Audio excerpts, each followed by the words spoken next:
بسم الله الرحمن الرحيم ألف لام را تلك آيات الكتاب الحكيم أكان للناس عجبا أن أوحينا إلى رجل منهم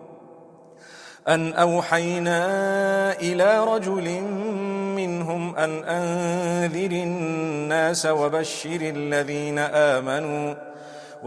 الذين آمنوا أن لهم قدم صدق عند ربهم قال الكافرون إن هذا لساحر مبين إن ربكم الله الذي خلق السماوات والأرض في 6 أيام ثم استوى على العرش يدبر الأمر ما من شفيع إلا من بعد إذنه ذلكم الله ربكم فاعبدوه أفلا تذكرون إليه مرجعكم جميعا وعد الله حقا إنه يبدأ الخلق ثم يعيده ليجزي الذين آمنوا وعملوا الصالحات بالقسط والذين كفروا لهم شراب من حميم وعذاب أليم بما كانوا يكفرون هو الذي جعل الشمس ضياء والقمر نورا وقدره منازل لتعلموا عدد السنين والحساب ما خلق الله ذلك إلا بالحق يفصل الآيات لقوم يعلمون إن في اختلاف الليل والنهار وما خلق الله في السماوات والأرض لآيات لقوم يتقون إن الذين لا يرجون لقاءنا ورضوا بالحياة الدنيا واطمأنوا بها والذين هم عن آياتنا غافلون أولئك مأواهم النار بما كانوا يكسبون إن الذين آمنوا وعملوا الصالحات يهديهم ربهم بإيمانهم تجري من تحتهم الأنهار في جنات النعيم دعواهم فيها سبحانك اللهم وتحيتهم فيها سلام وآخر دعواهم أن الحمد لله رب العالمين ولو يعجل الله للناس الشر استعجالهم بالخير لقضي إليهم أجلهم فنذر الذين لا يرجون لقاءنا في طغيانهم يعمهون وإذا مس الإنسان الضر دعانا لجنبه أو قاعدا أو قائما فلما كشفنا عنه ضره مر كأن لم يدعنا إلى ضر مسه كذلك زين للمسرفين ما كانوا يعملون ولقد أهلكنا القرون من قبلكم لما ظلموا وجاءتهم رسلهم بالبينات وما كانوا ليؤمنوا كذلك نجزي القوم المجرمين ثم جعلناكم خلائف في الأرض من بعدهم لننظر كيف تعملون وإذا تتلى عليهم آياتنا بينات قال الذين لا يرجون لقاء ائت بقرآن غير هذا أو بدله قل ما يكون لي أن أبدله من تلقاء نفسي إن أتبع إلا ما يوحى إلي إني أخاف إن عصيت ربي عذاب يوم عظيم قل لو شاء الله ما تلوته عليكم ولا أدراكم به فقد لبثت فيكم عمرا من قبله أفلا تعقلون فمن أظلم ممن افترى على الله كذبا أو كذب بآياته إنه لا يفلح المجرمون ويعبدون من دون الله ما لا يضرهم ولا ينفعهم ويقولون هؤلاء شفعاؤنا عند الله قل أتنبئون الله بما لا يعلم في السماوات ولا في الأرض سبحانه وتعالى عما يشركون وما كان الناس إلا أمة واحدة فاختلفوا ولولا كلمة سبقت من ربك لقضي بينهم فيما فيه يختلفون ويقولون لولا أنزل عليه آية من ربه فقل إنما الغيب لله فانتظروا إني معكم من المنتظرين وإذا أذقنا الناس رحمة من بعد ضراء مستهم إذا لهم مكر في آياتنا قل الله أسرع مكرا إن رسلنا يكتبون ما تمكرون هو الذي يسيركم في البر والبحر حتى إذا كنتم في الفلك وجرين بهم بريح طيبة وفرحوا بها جاءتها ريح عاصف وجاءهم الموج من كل مكان وظنوا أنهم أحيط بهم دعوا الله مخلصين له الدين لئن أنجيتنا من هذه لنكونن من الشاكرين فلما أنجاهم إذا هم يبغون في الأرض بغير الحق يا أيها الناس إنما بغيكم على أنفسكم متاع الحياة الدنيا ثم إلينا مرجعكم فننبئكم بما كنتم تعملون إنما مثل الحياة الدنيا كماء إن أنزلناه من السماء فاختلط به نبات الأرض مما يأكل الناس والأنعام حتى إذا أخذت الأرض زخرفها وزينت وظن أهلها أنهم قادرون عليها أتاها أمرنا ليلا أو نهارا فجعلناها حصيدا كأن لم تغن بالأمس كذلك نفصل الآيات لقوم يتفكرون والله يدعو إلى دار السلام ويهدي من يشاء إلى صراط مستقيم للذين أحسنوا الحسنى وزيادة ولا يرهق وجوههم قتر ولا ذلة أولئك أصحاب الجنة هم فيها خالدون والذين كسبوا السيئات جزاء سيئة بمثلها وترهقهم ذلة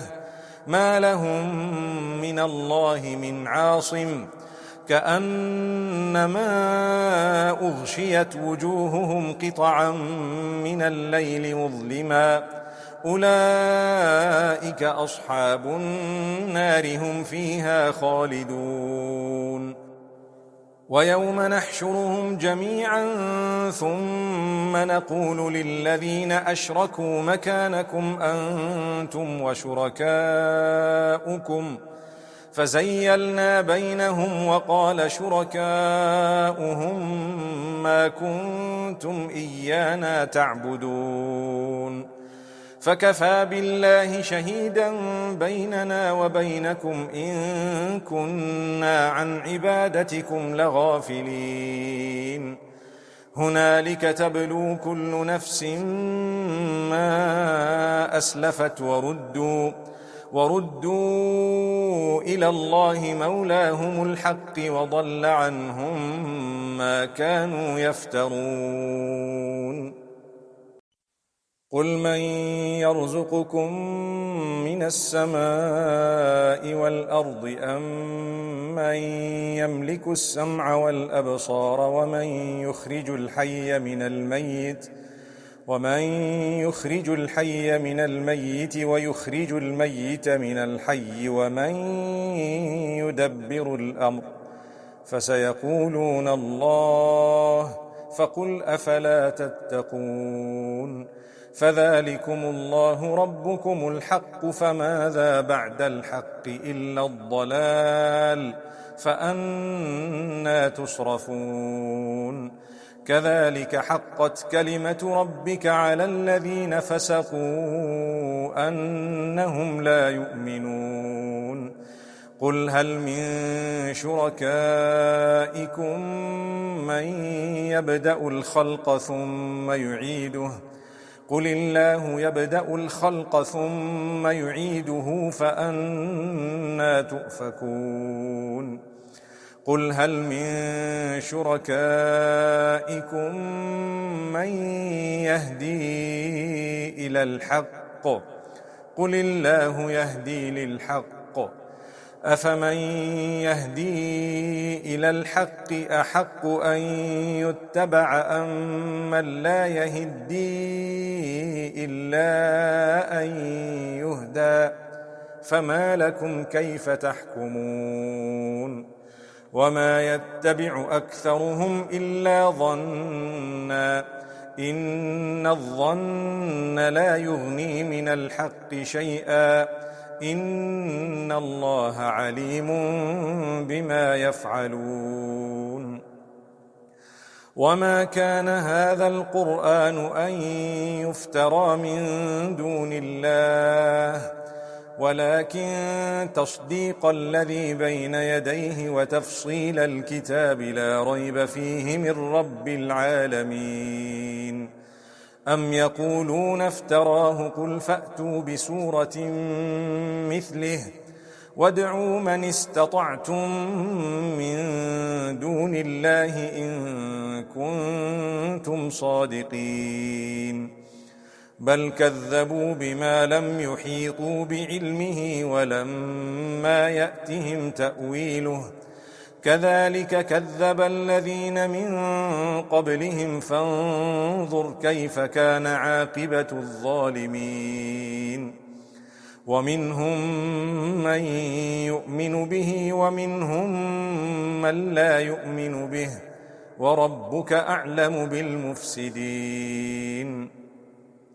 وإن كذبوك فقل لي عملي ولكم عملكم أنتم بريئون مما أعمل وأنا بريء مما تعملون ومنهم من يستمعون إليك أفأنت تسمع الصم ولو كانوا لا يعقلون ومنهم من ينظر إليك أفأنت تهدي العمي ولو كانوا لا يبصرون إن الله لا يظلم الناس شيئا ولكن الناس أنفسهم يظلمون ويوم يحشرهم كأن لم يلبثوا إلا ساعة من النهار يتعارفون بينهم قد خسر الذين كذبوا بلقاء الله وما كانوا مهتدين وإما نرينك بعض الذي نعدهم أو نتوفينك فإلينا مرجعهم ثم الله شهيد على ما يفعلون ولكل أمة رسول فإذا جاء رسولهم قضي بينهم بالقسط وهم لا يظلمون ويقولون متى هذا الوعد إن كنتم صادقين قل لا أملك لنفسي ضرا ولا نفعا إلا ما شاء الله لكل أمة أجل إذا جاء أجلهم فلا يستأخرون ساعة ولا يستقدمون قل أرأيتم إن أتاكم عذابه بياتا أو نهارا ماذا يستعجل منه المجرمون أثم إذا ما وقع آمنتم به الآن وقد كنتم به تستعجلون ثم قيل للذين ظلموا ذوقوا عذاب الخلد هل تجزون إلا بما كنتم تكسبون ويستنبئونك أحق هو قل إي وربي إنه لحق وما أنتم بمعجزين ولو أن لكل نفس ظلمت ما في الأرض لافتدت به وأسروا الندامة لما رأوا العذاب وقضي بينهم بالقسط وهم لا يظلمون ألا إن لله ما في السماوات والأرض ألا إن وعد الله حق ولكن أكثرهم لا يعلمون هو يحيي ويميت وإليه ترجعون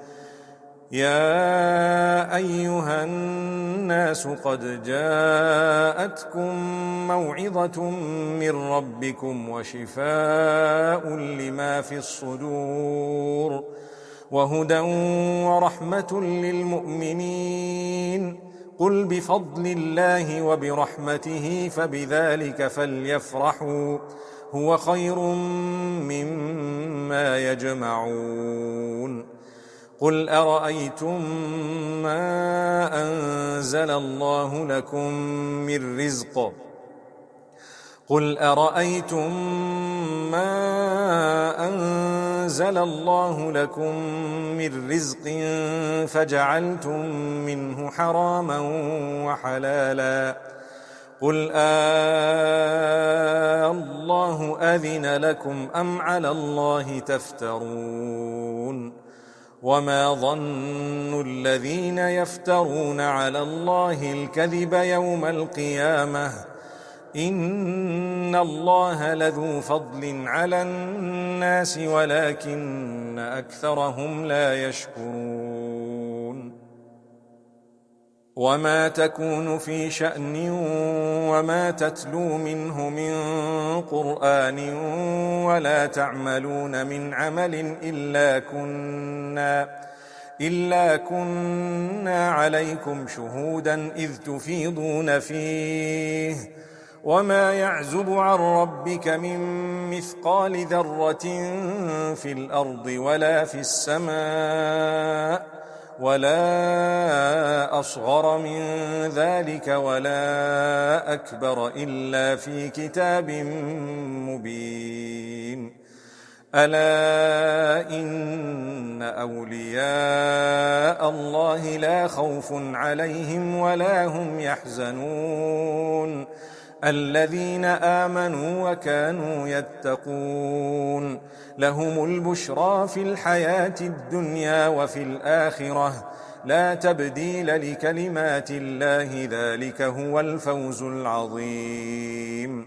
ولا يحزنك قولهم إن العزة لله جميعا هو السميع العليم. ألا إن لله من في السماوات ومن في الأرض وما يتبع الذين يدعون من دون الله شركاء إن يتبعون إلا الظن وإن هم إلا يخرصون. هو الذي جعل لكم الليل لتسكنوا فيه والنهار مبصرا إن في ذلك لآيات لقوم يسمعون. قالوا اتخذ الله ولدا سبحانه هو الغني له ما في السماوات وما في الأرض إن عندكم من سلطان بهذا أتقولون على الله ما لا تعلمون. قل إن الذين يفترون على الله الكذب لا يفلحون متاع في الدنيا ثم إلينا مرجعهم ثم نذيقهم العذاب الشديد بما كانوا يكفرون. واتل عليهم نبأ نوح إذ قال لقومه يا قوم إن كان كبر عليكم مقامي وتذكيري بآيات الله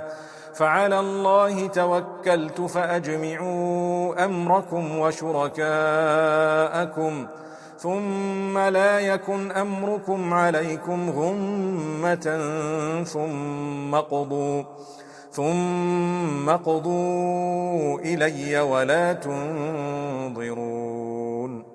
فإن توليتم فما سألتكم من أجر إن أجري إلا على الله وأمرت أن أكون من المسلمين. فكذبوه فنجيناه ومن معه في الفلك وجعلناهم خلائف وأغرقنا الذين كذبوا بآياتنا فانظر كيف كان عاقبة المنذرين. ثم بعثنا من بعده رسلا إلى قومهم فجاءوهم بالبينات فما كانوا ليؤمنوا بما كذبوا به من قبل كذلك نطبع على قلوب المعتدين. ثم بعثنا من بعدهم موسى وهارون إلى فرعون وملئه بآياتنا فاستكبروا وكانوا قوما مجرمين. فلما جاءهم الحق من عندنا قالوا إن هذا لسحر مبين. قال موسى أتقولون للحق لما جاءكم أسحر هذا ولا يفلح الساحرون. قالوا أجئتنا لتلفتنا عما وجدنا عليه آباءنا وتكون لكما الكبرياء في الأرض وما نحن لكما بمؤمنين. وقال فرعون ائتوني بكل ساحر عليم فلما جاء السحرة قال لهم موسى ألقوا ما أنتم ملقون فلما ألقوا قال موسى ما جئتم به السحر إن الله سيبطله إن الله لا يصلح عمل المفسدين ويحق الله الحق بكلماته ولو كره المجرمون فما آمن لموسى إلا ذرية من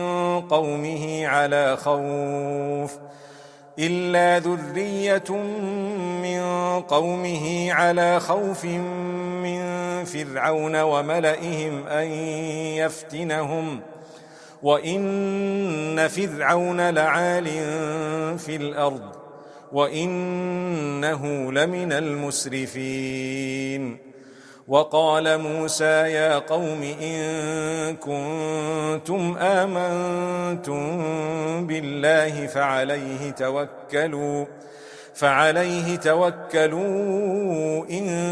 كنتم مسلمين فقالوا على الله توكلنا ربنا لا تجعلنا فتنة للقوم الظالمين ونجنا برحمتك من القوم الكافرين وأوحينا إلى موسى وأخيه أن تبوأ لقومكما بمصر بيوتا واجعلوا بيوتكم قبلة وأقيموا الصلاة وبشر المؤمنين وقال موسى ربنا إنك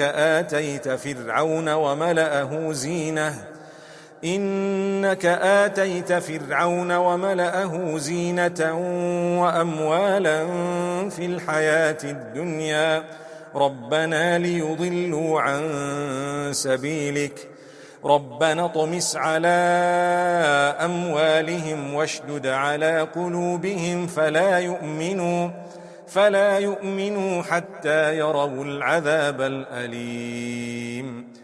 قال قد أجيبت دعوتكما فاستقيما ولا تتبعان سبيل الذين لا يعلمون وجاوزنا ببني إسرائيل البحر فأتبعهم فرعون وجنوده بغيا وعدوا حتى إذا أدركه الغرق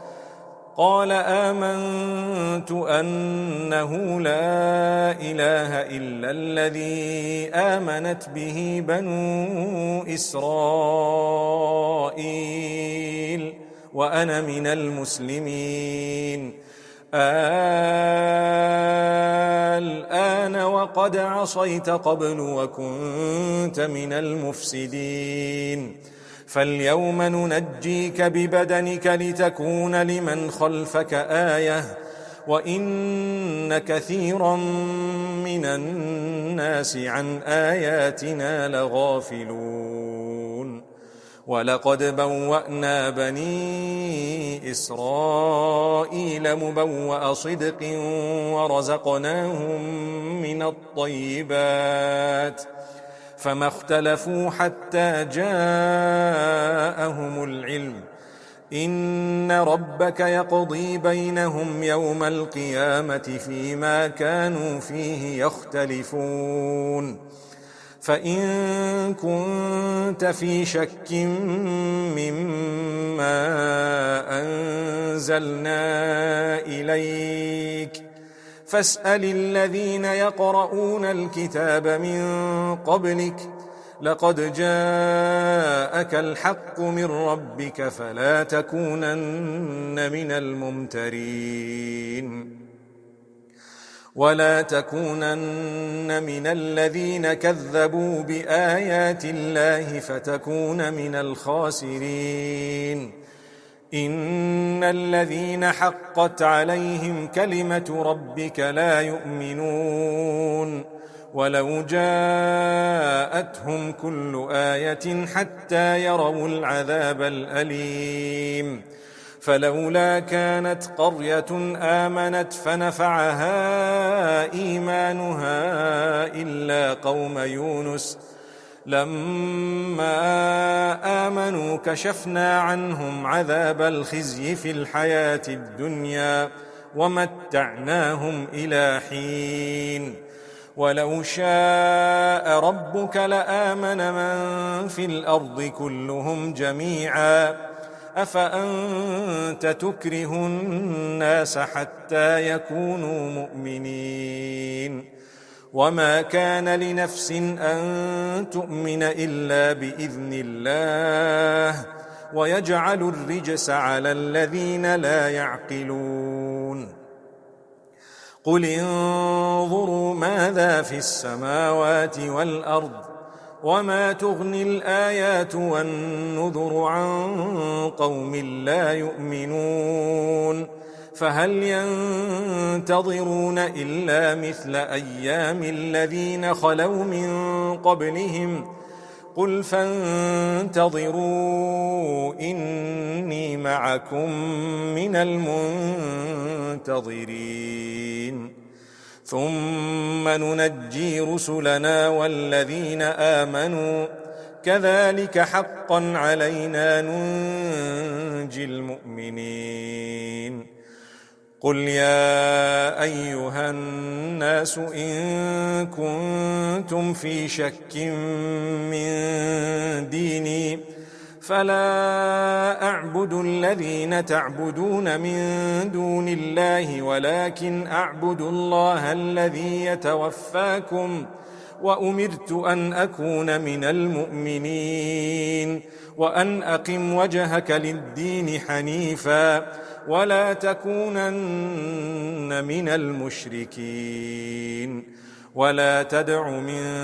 دون الله ما لا ينفعك ولا يضرك فإن فعلت فإنك إذا من الظالمين. وإن يمسسك الله بضر فلا كاشف له إلا هو وإن يردك بخير فلا راد لفضله يصيب به من يشاء من عباده وهو الغفور الرحيم. قل يا أيها الناس قد جاءكم الحق من ربكم فمن اهتدى فإنما يهتدي لنفسه ومن ضل فإنما يضل عليها وما أنا عليكم بوكيل. واتبع ما يوحى إليك واصبر حتى يحكم الله وهو خير الحاكمين.